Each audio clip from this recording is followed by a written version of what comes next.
All right, let's do a few minutes of ask Steve a few questions to make everyone know something about Steve. So I believe my first encounter with Steve, and I could share the screen, but I won't bother to, was in the garage at Rainbow Mansion when Planet Labs had built a couple CubeSats and tested them on the ground and was looking to launch them, which although we had paid for the CubeSats, well, I wasn't officially Planet Labs at that point. I was just a friend living at the house. But although we had built the sats, we didn't have the money to launch them. So we were looking for angel investors, and Steve and Tim showed up. And at some point after they screwed around in the garage with the satellites, a check was written and launches were booked, and Planet Labs launched Dove 1 and Dove 2. And Steve is still, I think, pro rata or some kind of major investor in Planet Labs. Is that all approximately correct from your point of view? That is correct. That is absolutely correct. And we'll of course zoom in on a Planet Labs artifact. Oh, excuse me, Steve, correct me if I'm wrong. You're also not only a space enthusiast, but an investor in other space companies. Is that not correct? Would you mind discussing? I've been very selective. Exactly 2 companies where I've invested and joined the board initially, or in the early days, long before product launch, and that was, or at least launch success. That's Planet, which you mentioned, and SpaceX, where I'm still on the board. That's fantastic. Yeah, and I think we're going to see some SpaceX artifacts. Oh yeah, actually. But before we get really into the tour here, maybe one more question or two, Steve. Your interest in space, how did it evolve and let's do a brief history. How did your interest in space evolve? What's your quote unquote background? And then what was your transition into being an investor and leader in the tech world? A good question. So in a small part goes back to my childhood. I grew up, the high school years were in Texas, and I went to space camp at JSC down in Houston, and really loved, of course, the excitement of the 60s and that, everything Apollo represented. There was a long lapse of that interest in the shuttle era, where everything, I think, globally became a lot less interesting in the space market. And now with commercial space, that rejuvenation is just incredible. So the then sequence, the modern the last 20 years, actually, I think started with model rocketry. I got the Black Rock Desert ever since my son was 3 years old, launching supersonic rockets. We're doing that again in September. We have been doing it now for 19 years. And then SpaceX came around in 2008. And I was smitten by it, even though at that point, just to be clear, I had no space collection. Right? So this whole space collection we're going to go over in a moment was subsequent to investing in SpaceX. I just thought they'd be good to have some office decorations.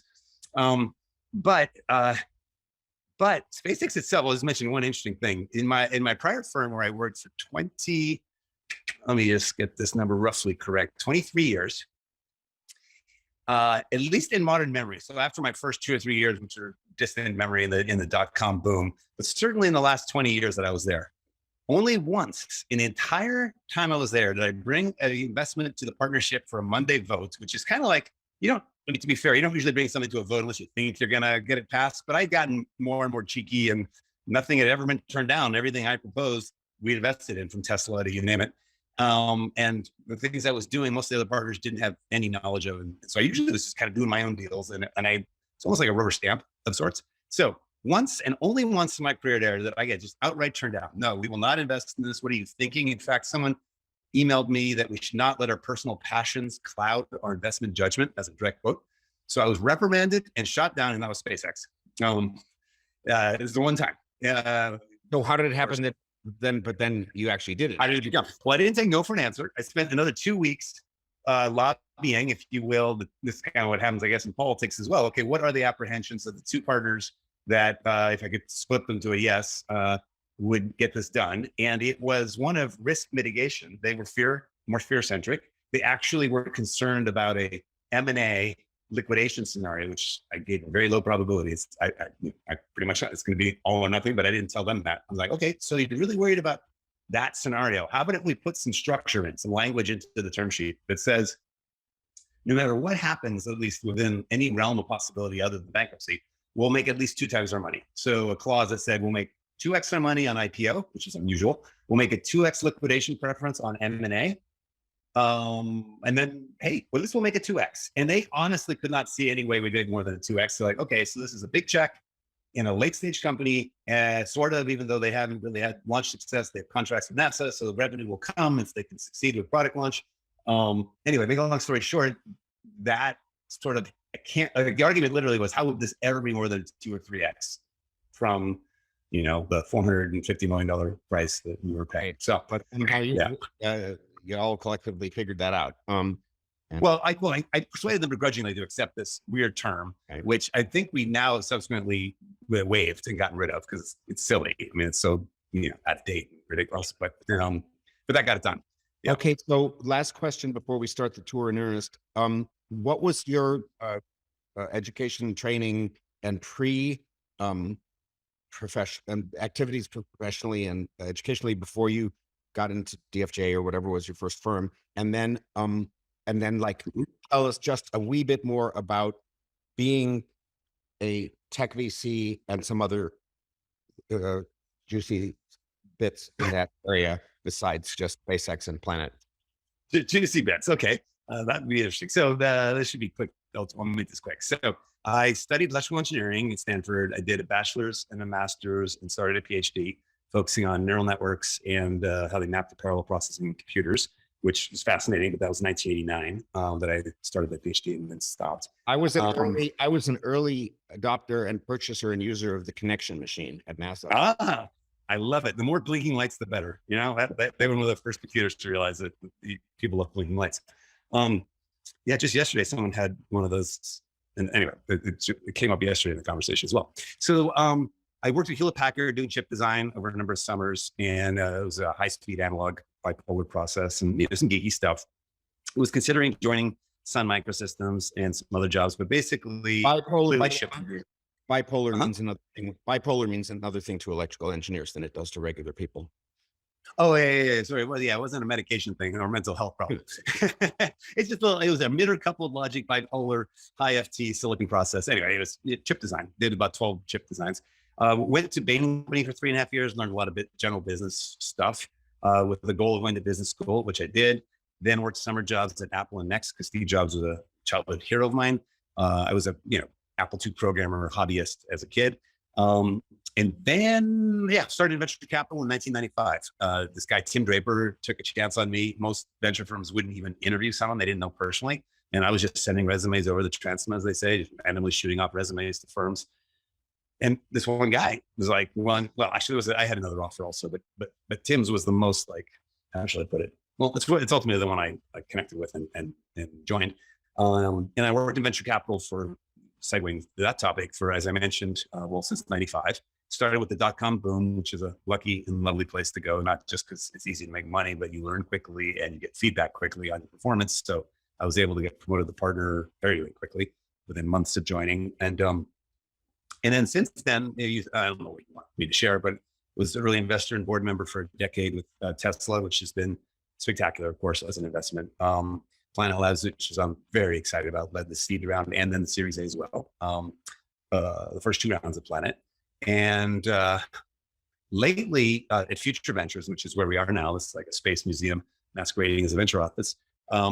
We focus basically and exclusively on big, audacious ideas that could change the world for the better, fail about half the time. But when they succeed, and if they succeed really well, they actually are the things that history books can be written about. So this is in the domains of nuclear fusion, of really about half of them are in life sciences. I won't get into that too much, but weird things in alternative meat production, meat manufacturing, psychedelic science, on the life sciences side, and then on the other IT side, everything from AI to again from nuclear fusion, as I mentioned. And what I'll say is, what we don't do is mainstream venture. We don't do enterprise SaaS or consumer internet because God bless them. There's tons of other investors doing that, and who cares, right? It's really not going to change the world. It's just a way to make money. And so making the money is the byproduct, I think, of finding passionate entrepreneurs who want to make a meaningful change in the world for the better. And that tends to have long-term sustainability if they do it right in a business dynamic. So we look for that in what we do here. Okay, well, that's great, Steve. Anyone who wants to know more can go look him up on Wikipedia and on the internet. And let's get started. And so where are we? We are in Los Altos, which is our Silicon Valley headquarters near Stanford. We have a San Francisco office as well, but we almost never use it. And I basically turned it into a space museum. So I'm going to flip this camera around, and I'm going to try my best not to get too embedded in a deep story around each one so we can cover more. And then Q&A can have us come back. Let me flip the camera. And by the way, is landscape mode good for people? Because I noticed you're on landscape mode, Creon. I guess there's the burn, feel the burn, mercury burn. Okay, we'll start with the Rl10 Big Iron. It is one of the few in private hands. It was the first oxygen hydrogen engine. Werner von Braun was incredibly impressed by its test firing in Florida and decided, hey, we should definitely be using liquids for Apollo. They looked ready. The incredible engineering feat, of course, that was pioneered with this was this regenerative cooling, running the oxidizer, or rather the fuel, down each pipe and then back up again, which involves some incredible workmanship to pull off, and drove through phase expansion, the turbo pumps, which are here to push the fuel into the combustion chamber. It's a relic. It's like serial number 1 or 2, different parts of serial number 1 or 2 on it. And I just think it's a beauty. And it's still flying today. I'd like to say a quick thing about the Rl10, which not only was it used, I think 6 or 7 of them in the first stage of the Saturn 1A, but a second stage of the Saturn 1A, but it is still in use. It probably flew within the last few months, for like God knows the hundreds. And and the next rocket, the Vulcan, uses 2 of them as well in a Centaur configuration. Yeah, okay, that's great. It was designed in 1959. It first flew in 1963, and in 2023, if that thing flies, it'll be on a new rocket design. Which and I believe it is the case. You can correct me if I'm wrong. It uses hydraulic controls, so like basically it's kind of it really works, and there's no electrical gizmos to no wires really to speak of. It's all the control systems are hydraulic and done by the working fluids. Isn't that correct? Exactly. Okay, Cram, that's enough. You're gonna have to speak more quickly when you share your cool insights. So here's an Apollo couch. This is really hard to come by, not flown, but perhaps used on the ground. As people obviously probably know this, but just a reminder, in the capsule. What I didn't really appreciate till I got one of these is how everything folds up at many hinge points, sort of obvious, but even at this point, it cracks and folds, at this point, to stow away post-launch, which is kind of cool. The other thing is the controllers. So Neil Armstrong would have sat in this seat at launch. He would have had his hands on this, his steely missile man hands. And if things were going to hell in a handbasket, that would cause an eject. That would trigger the launch escape system, just that sheer motion, which normally this would be used for docking. Later, Michael Collins will get in that seat, dock with the lunar module for extraction. I actually have the hand grips from Apollo 11. Those are not the actual ones, but I do have those. Let me show you an actual Apollo 11 artifact. It's kind of crazy. This is one of a kind in its own special way. This is an external EVA handle from Command Module Columbia from Apollo 11, flew to the moon and back. But even beyond that, it is the only flown example that exists on Earth. All other handles on every Apollo capsule have been destroyed as radioactive waste because these 2 little, actually 4 of them total, glow-in-the-dark tabs contain promethium-147, which is radioactive, but it has a 2.5-year half-life. And this one handle was saved from destruction to be studied for 20 years to see if they would ever crack and leak. They never did. Turns out they didn't need to be destroyed. But every handle on every capsule from the Smithsonian onward is a replacement fake. Worn by Buzz Aldrin on. You get your daily dose of alpha particles just now? What's that? You got your daily dose of alpha particles right now? No. Yeah. So first off, 2.5-year half-life. That means there's been a 20-fold reduction in intensity. But when I do take it in the bathroom, it glows. But it was, by the way, it was never a risk to human health. Let me flip while I'm talking to this part. It was never a risk to human health.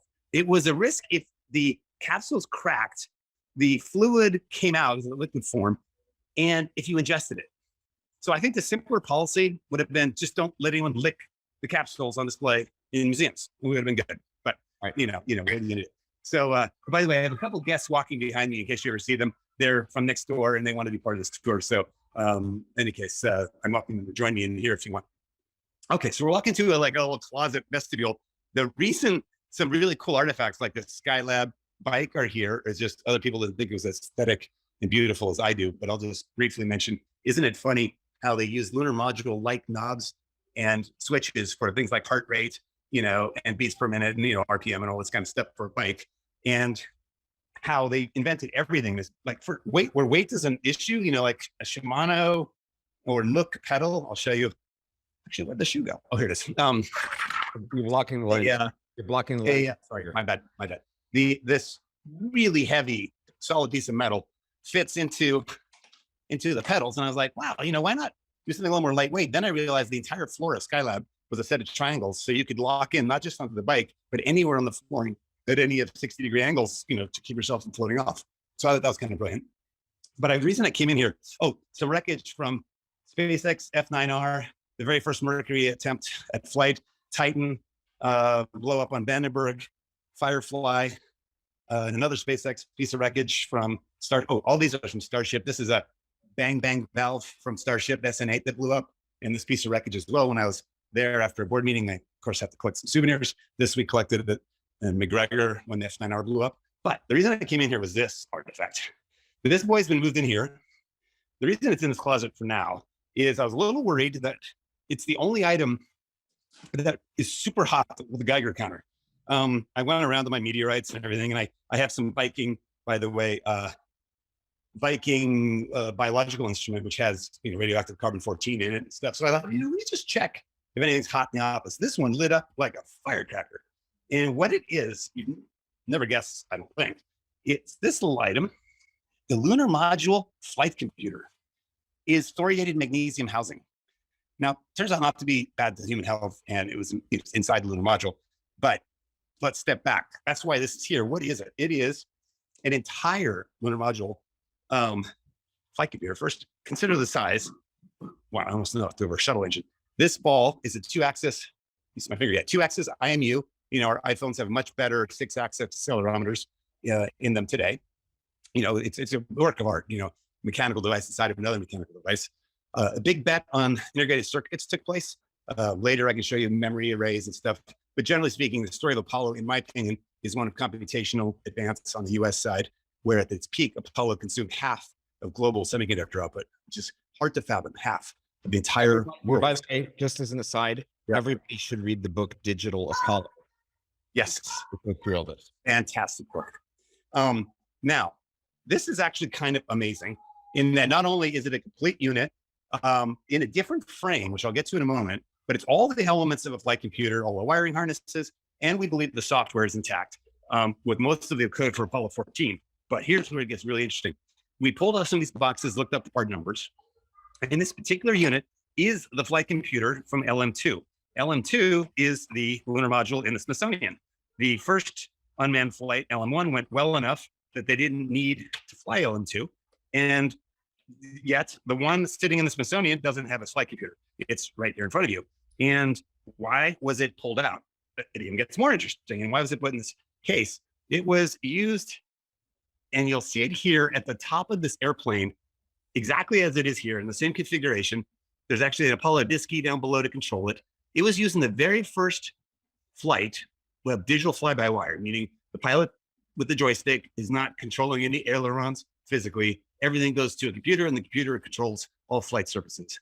That, of course, once it was shown to work, took over. Airbus was the first, Boeing was the second. Every plane, military and commercial made today of a certain scale is, of course, much more efficient by fly-by-wire. So this literally is up in the top, kind of like the R2-D2 unit.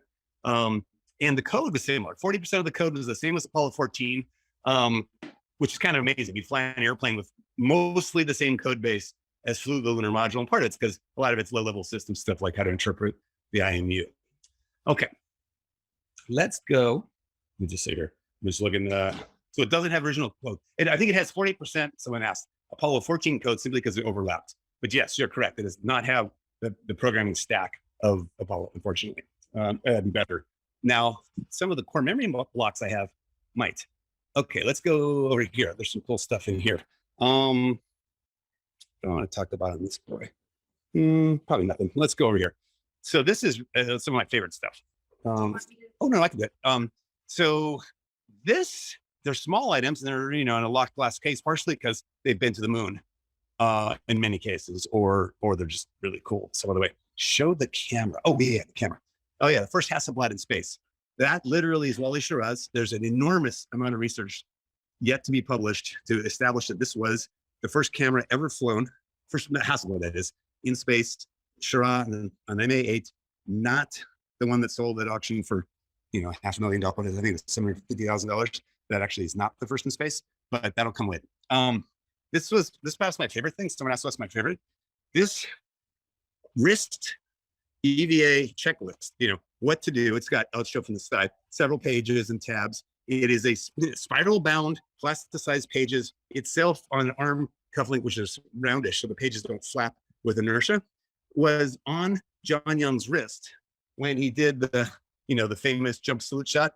So on his wrist at that moment is this checklist, which I think is just really cool. This was in the window of his lunar module. So it is what's called a Kruman optical alignment site.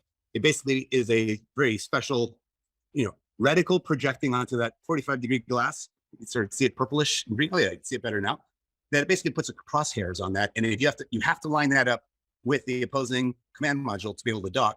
You can't, because you can't see the hatch, which by the way is lurking in the background over there, the Apollo 14 hatch, but we'll get to that later. You can't dock without this. So it's kind of mission critical. It's detachable. And that leads me to this one generalization that on every Apollo mission, including Apollo 11, the lunar module pilot and commander brought back souvenirs contrary to protocol.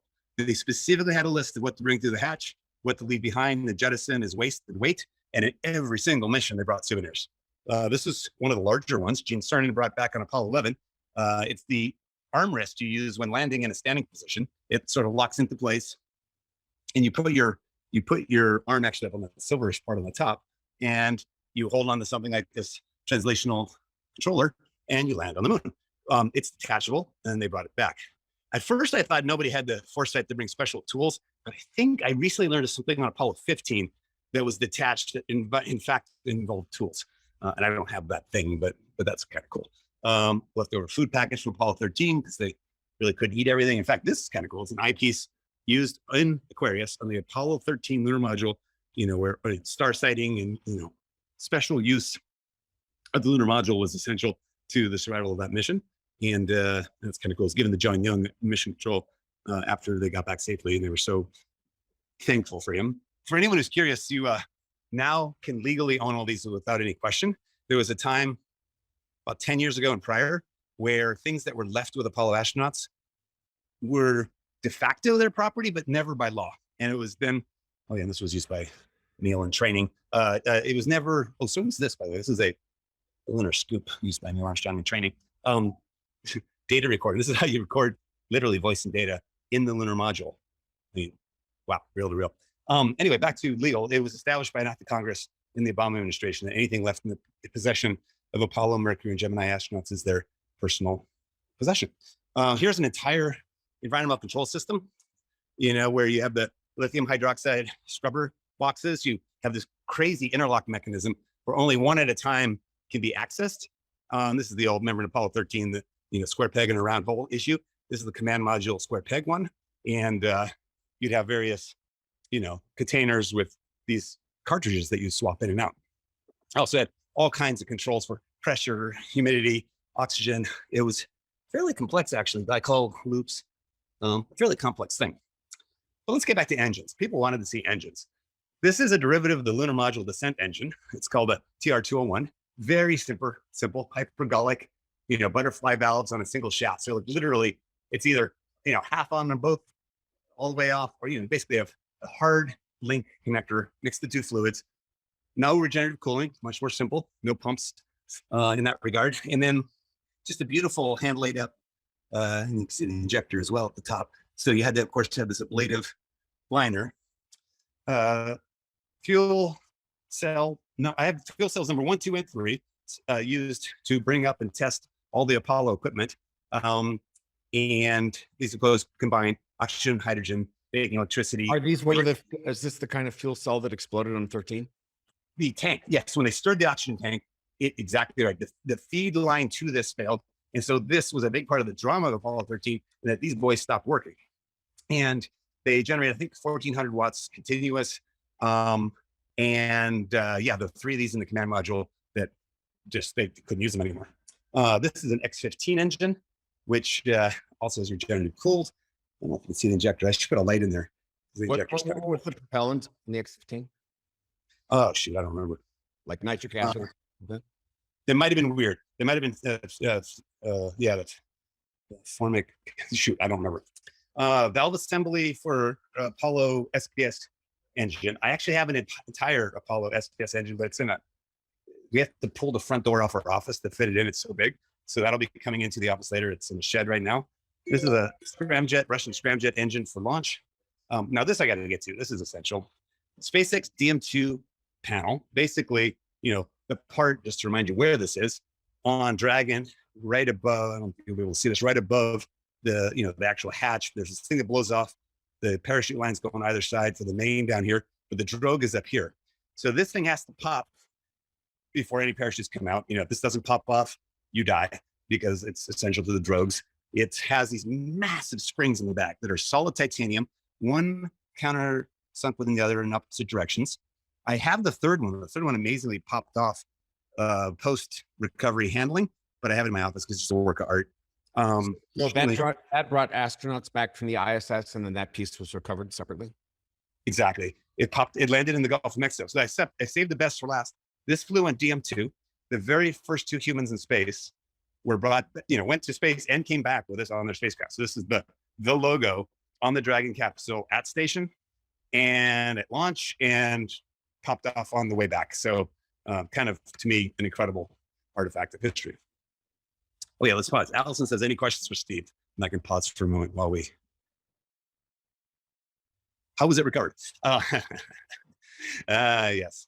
The short version is a fisherman recovered it because they float. And there's been, it's amazing. It wasn't a design goal, but they float shield down, the SpaceX side down, and it was recovered. And then it became an open question. Is this international waters?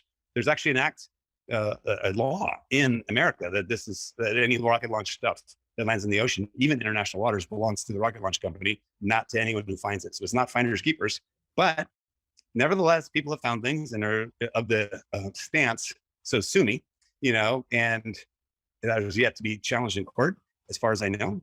So this is a delicate negotiation in cooperation with SpaceX lawyers, where I, as a board member of SpaceX, spoke with them and said, you know, you're going to have trouble selling this in the open market. I'd happily pay you a fair price. Would you like to sell to me? And so I was able to buy it in a way that he may have had trouble selling it otherwise. And then SpaceX Engineering came here and analyzed it for some post-flight analysis they wanted to do. But the thing I'll just say, that circle back to when I hesitated to answer was, it was found, but I'm pretty sure, I don't know, it was found very soon after it landed, because you might remember DM2 is that mission where there were all these fishing boats swarming around the landing site in a way they're not supposed to. The Coast Guard wasn't effective, let's just say, in keeping boats away. And so I don't know when it was recovered and whether it was partially because they were swarming launch landing site. Space shuttle fuel cell. But I want to actually want to show you something in this room. This room's kind of cool. I call this the lunar orbiter room. So a model, just to remind you what the lunar orbiter was, flew in 66, you know, took the first high-res photos around the moon. I love it just because it was a robotic film lab. You know, at a wide angle telephoto, and it would develop the film on premise, you know, in orbit, beam the data back.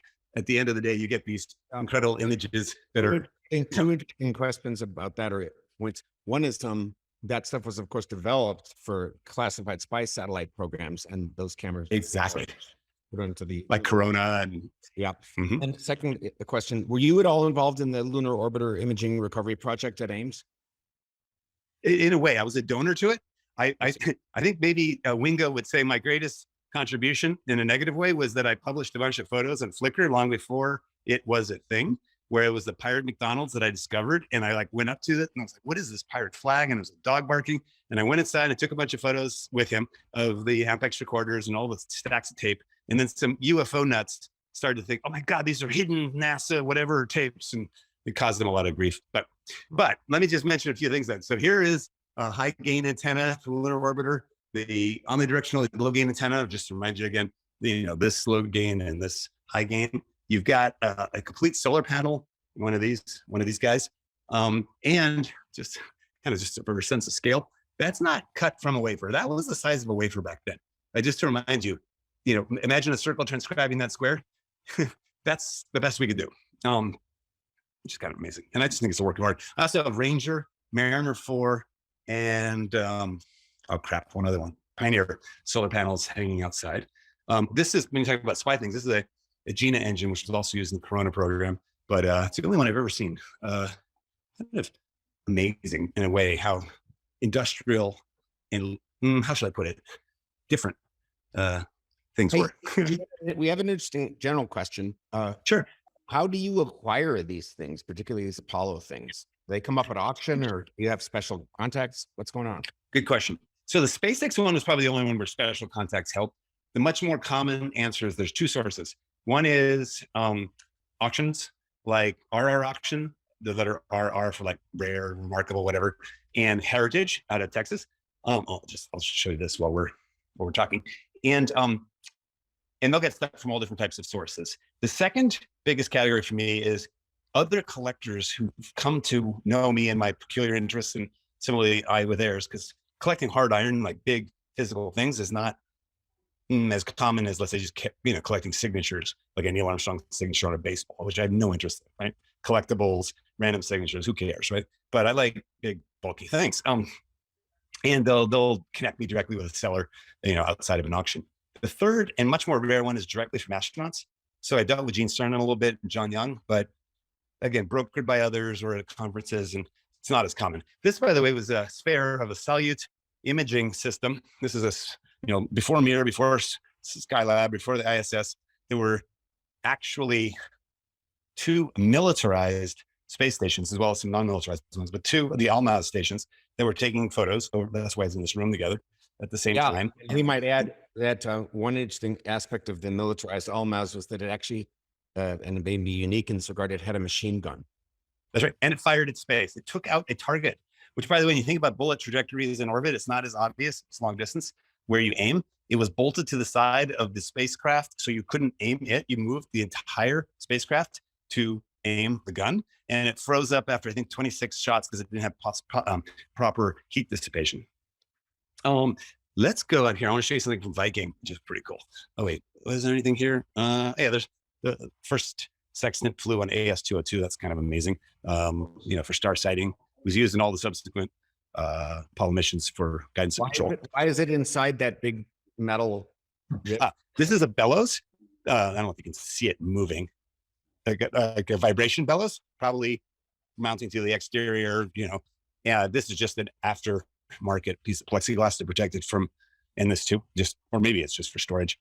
These of course would not be on it during flight, but this is just you can start to see that vibration bellows. This is kind of amazing. This is really one of a kind. It is the only intact. Chris as well. Oh, yeah. If there's a mission control console, and if you can see it. This one here. You want to see that? Yeah, let's talk about that.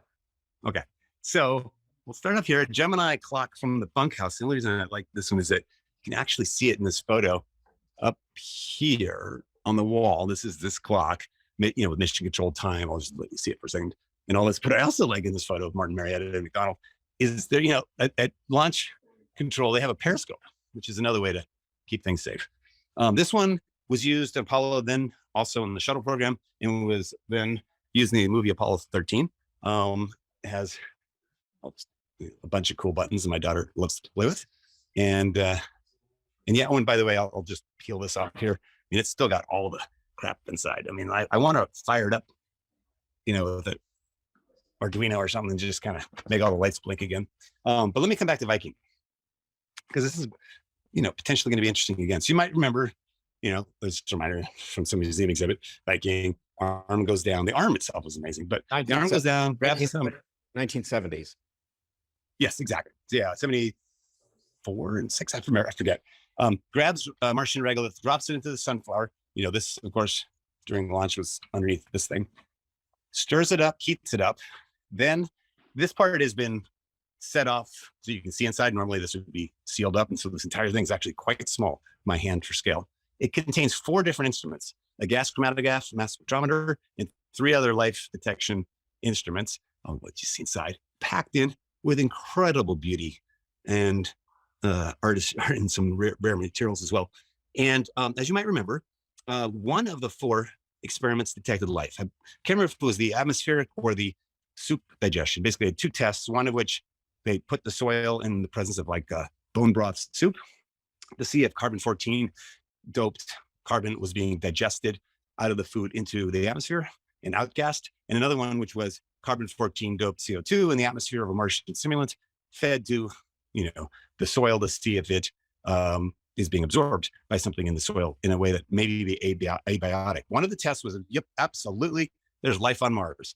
Now, that one test alone, as we know, wasn't enough to make that claim I just made, but it was like a checkbox in that direction. There were non-biological explanations that are possible, but it was like whoa, there might be life. But that we might actually have Chris McKay coming to speak at this group in the future. He has a whole lecture on. Okay. Well, I'll let him give you the punchline. Here's the thing that we now know. There's so many perchlorates in the soil that the temperature at which it was heated would have ruined the gas chromatograph mass spec readings, which it did. At the time, it was a very chilling to space enthusiasts pronouncement that Mars is deader than the moon. There's no carbon molecules of any kind. Like, how could there be life if there's no carbon molecules? And we now know that's because the perchlorates ruined that measurement. We should take it out of our data set and reevaluate. I don't know if anyone's done that. The other GCMS are actually 3 on Viking. This one was, I believe, on the lander. There's one in the Shield lander, and it just sort of reminds you how incredibly beautiful it was. These used to take up a whole room at the time at MIT, and they miniaturized it and fit it into this incredibly small space. Okay, we can get to moon rocks and Mars rocks if people want, but let me just walk over here and see if there's something interesting. This is pretty amazing. This has been private hands. I still can't believe it. It's the actual logo shingle from Mercury Sigma 7, which you might remember. That see, it was hand painted by this woman, Cece. Kind of nicely done. You can remind you how tiny these things are. And that is the panel. It was removed post-flight for some analysis to see if it had taken radiation damage or metallurgical damage. And for whatever reason, the lab operator was allowed to keep it. Docking hatch, the Smithsonian thought this was the Apollo 14 docking hatch, but it's not. It's a solid block of aluminum machined out, but long before CNC. And the reason it was mislabeled as the Apollo 14 docking ring was during Apollo 14, they had 5 failed attempts to dock, and they tried desperately to recreate the problem on Earth, but couldn't. Ultimately, they just got lucky and it docked. Just trying all the kinds of different things. Almost like the DISCI. They use an interface for the computer, both command module and lunar module. These memory blocks, this is core memory block from Saturn, and it's just crazy how they don't really pay much attention to planar design, like circuit boards. Everything's 3-dimensional and a total wraparound custom build. This is kind of amazing. This headset, the blue one under the Snoopy cap flew on Apollo 7, but this headset in blue underneath it, which I really should bring back out to fully display, was actually used on the very first rover ride on the moon. So Apollo 15, Jim Merman had that on his head under his helmet, the A7L helmet that you typically see in Apollo. And you do not find, all the stuff was flown, bioharness, Cobra head connector. You don't usually find this stuff outside the Smithsonian. They're really particular about keeping all the spacesuits. This one, though, was repurposed and analyzed as a possible use in Skylab, and therefore was no longer an Apollo program artifact, and it just gets released by the government in different ways. A complete flown Soyuz deck. It sort of reminds you, by the way, just for scale, how narrow it is and how claustrophobic I think it would be inside Soyuz. It has an analog computer that, essentially is calculating trajectories and motions. It's incredible clockwork inside of their mechanical clockwork. As some of you know, the Russian program, Soviet program, was assuming things will fail in a way that it's kind of remarkable, that in some ways made it quite safe, but wow, they could actually land this thing not only with, quote, autopilot off or computer off, they could land with no electricity whatsoever, which is a whole side conversation on how they can use the scope that's the visor. Actually, I have the visor over here. How these 8 prisms around the visor, you line up the Earth and sort of circumscribe that in that. And as long as there's the streaming by this way and circumscribing that incredible wide angle prism view, you can know you're at the right angle for re-entry. By the way, this is one of the older ones, not the oldest because it's a digital clock with mission time and Moscow lapse time, but everything's modular, as you can see. This oldest version would have had this kind of clock in it, which was recently taken apart and restored and made to operate with a little driver. Oh, sorry, wrong button. And the thing, all the things work. Like you can set different timers. Oh, coming close. But of course, it's hard to miss how loud it is.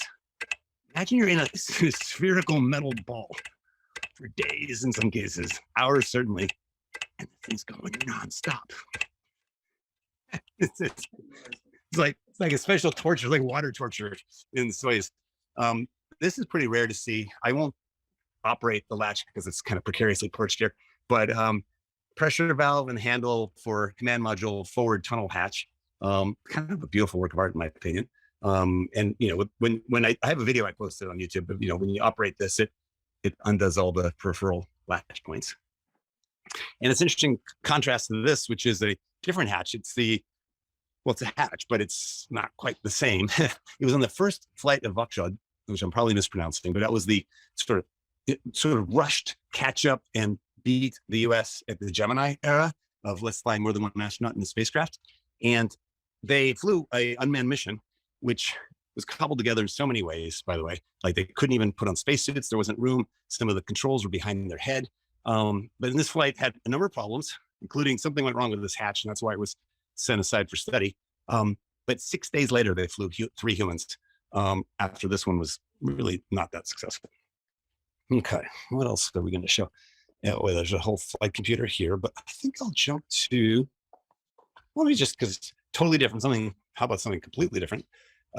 This is Mars.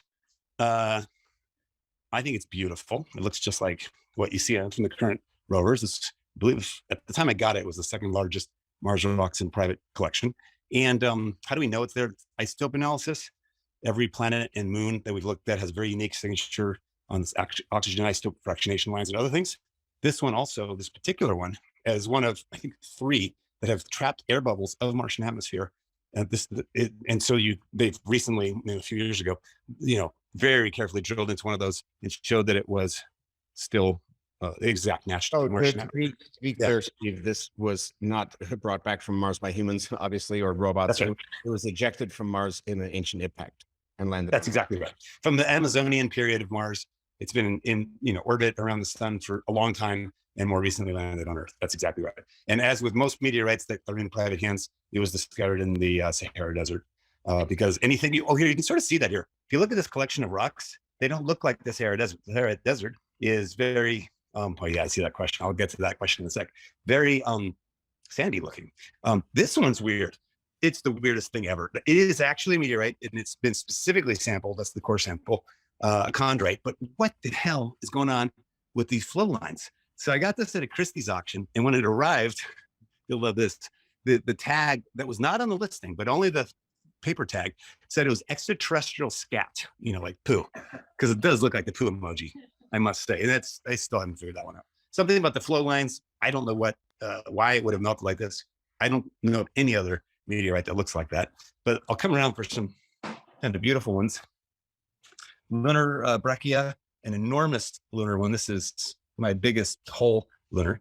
Abupano is kind of cool. And this is from asteroid Vesta, the olivine, shut gem-like, of the lower mantle. This is also from Vesta, but it looks more like concrete, but has a huge air bubble. It's kind of neat. There's a bunch of slices of things. This one's. How do we know they're from Vesta? Good question. So Vesta, there you could put an asterisk to say not 100% as certain as Moon or Mars, where we have ground truth, with local samples. But there were initially just a bunch of Hubble taken and analysis of spectrographic material, and I forget what else. And then we also had the Dawn mission that spent a full year in orbit around Vesta and gathered some additional data to hone in on with a fairly high degree of certainty that what are called the HED meteorites come from Vesta. It was initially hypothesized and stated as a likely to come from Vesta, and now I think after Dawn, they feel really good. If you look at the, I think it was the, I forget if it was the oxygen lines or just overall mass spec. It was a mass spec, some kind of spectrographic analysis. It was like a perfect match. Hey, Steve, we're running up to 5 minutes on the hour, which you can go Sure. longer if you want to, but people will probably still jump. Yep, this is just a beautiful one. The oldest by far volcanic rock ever discovered by far. It's called ECO02. It's all crystals. Like the white, the orange, and the green are all crystals, and they're huge. And I'll show you another sample of that same thing, a slice, just to show you how huge the crystals are. That it looks like kryptonite. That green one is just beautiful. I gotta put a backlighting on it so you can see it better. And let's see, 5 minutes. So I think maybe some other slices of meteorites. Maybe I'll end with something inspirational. Combining SpaceX investing and space collecting. This is one of my favorite things in a way. I went out and gathered all these signatures on a much larger version. This is pretty big, but a much larger poster, which still hangs in SpaceX's main headquarters as you walk into the building. And I did it after the 60 Minutes episode where Elon basically teared up when shown testimony of Neil Armstrong and Gene Cernan criticizing commercial space. In the case of Neil Armstrong, by the way, it was totally out of context, and he got CBS, the 60 Minutes program, to publish a retraction.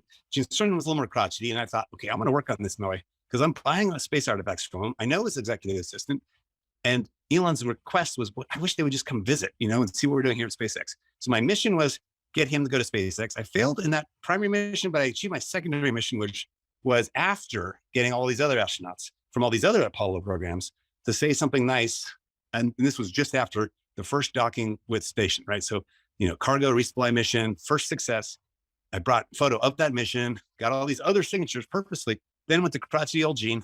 And I think he softened up a bit. At the end, when I told him that Elon put 100 million of his own money in to start SpaceX, he was like, wow, the press should talk about that. I'm sort of thinking, oh yeah, maybe you're trying to blame the press now. That's good. But I do love, stepping aside from Gene Cernan, some of the messages. Because think again, this is the first NASA success for SpaceX, meaning an actual mission of interest. Yet Dave Scott, Apollo 9 and Apollo 15 says, the first leap of many giant steps to Mars, 3 exclamation points onward. Kind of cool that he would give a nod to Mars that long ago. I mean, this was many years ago. What did that have been, like 2010 or 12? I forget. Anyway, I think that's cool. Al Beam spent a lot of time crafting his message. The one, and he did a different message for the one I have and the one that's in SpaceX, but he put a lot of thought into it. Whereas Buzz Aldrin's like, pay me by the word. I won't say anything. I'll sign anything. Oh, maybe a fun one to end with. I love this too. To Steve, I saw this in the auction catalog. I wasn't around during his X-15 flight. There was some other random Steve, so that made it especially collectible to me. So there we go. Oh, Sputnik. I'll end with that, actually. What kicked off the whole space race? This is an extra shell. It doesn't contain electronics inside, but it's made by the same manufacturer as Sputnik, and it was built for the Russian Academy of Sciences for display. So it's just kind of neat that it has, the fold down legs. This payload was pretty small, again, for scale. And it really kicked off the whole thing. So, I'll end with this, the flag, the American flag. Prototype build for the Apollo 11 American flag. You might remember, that it was kind of sagging. The telescopic arm didn't fully come out. Same with the prototype build, kind of sagging. Telescopic arm doesn't quite fit. It detaches here, and I interviewed Buzz Aldrin about it. Oops, I didn't mean to do that. Is that made of air? No, it's metal, very lightweight. But the most important thing is snaps apart, hinges down, folds up. The whole thing fits into kind of like a fishing container, like a fishing pole cylinder. And the reason was, it wasn't until a few months before the launch of Apollo 11 that Congress finally got their act together and debated the American flag, world flag, UN flag. What are we going to put on the moon? And they're like, no, it's going to be a U.S. flag. God damn it. We won the space race. We're going to put a U.S. flag on the moon. They told JPL, NASA, and Beth Page Grumman, and they were like, nope, no, you're not. You're not going to put an American flag on the moon. Why? There's no room in the lunar module for any of this concept of a flag. Our design spec does not have anywhere for a flag. So the answer was, because Congress said, yes, there will be a flag on the moon. So an immovable object meets a engineering force. They put it in that tube, strapped it to the leg of the lunar lander. And that was how all of the flags got to the moon. They literally were strapped to the leg. They had to be heat shielded from the blast. And as we now know, you can see how close the leg was on Apollo 11. And it looks equally close in 16, but it's an illusion. It was pretty darn close. And in the interview I did with Buzz Aldrin, he and Neil Armstrong saw the flag blow over when the ascent stage took off. They put it too close. So the Apollo 11 flag only flew for a few hours. And they purposely, and Buzz Aldrin told me this, said we talked about it on the way back from the moon, and we decided it was not essential for the American people to know this right away. So they waited over a decade before ever mentioning this. That was And captured then about people, about half the people doubted it. Yeah. Wasn't ahead. that also captured on video remotely at least once? There's video. I'm not sure. They had, I believe they had the remote video for Apollo 15, 16, or 17. I forget which. I think maybe certainly towards the end of the mission, they put up cameras that were facing. I don't think they had it for 11 though. Yeah. So it became their word. for 11. It has been verified. There is video. We have verified that it's blown over. There's video of the flag blowing over. Yeah. That may, I don't think so. A flag. No, okay, maybe not. All right. Send me a link because I believe more recent, missions have shown that all the other flags are casting a shadow and that only Apollo 11 is not. Okay, fair enough. Well, okay, so that's not ending on a high note, I guess, but nevertheless, thank you so much for your time. And we'll catch up later. And it's been really just delightful seeing all this stuff. It's a great space. And wow, look forward to our next encounter. I'm glad I was able to do this with y'all. It's a real treat. Thank you.